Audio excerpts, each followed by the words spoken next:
ہاں سوال اگر کسی کا ہے تو کر لیں جی. وعلیکم السلام ورحمۃ اللہ. ہاں یہ سوال آیا جی امینہ افسر.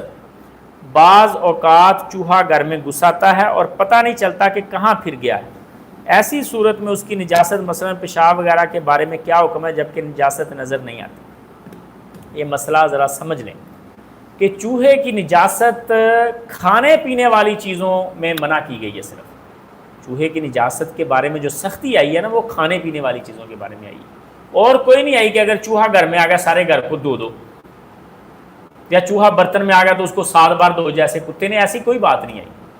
مسئلے کی سمجھ آ گئی؟ تو چوہے کا اتنا ہی آیا ہے کہ وہ اگر کسی برتن میں آ گیا تو اس برتن کو دھو لو، سمپل سادہ طریقے سے، کتے والا حکم نہیں ہے. اور اگر وہ کسی کھانے والی چیز میں گر گیا ہے تو اس چیز کو ضائع کریں. اگر وہ مایا شکل میں، اگر جامد شکل میں ہے تو پھر اتنی ضائع کریں جتنی چیز کو اس نے متاثر کیا.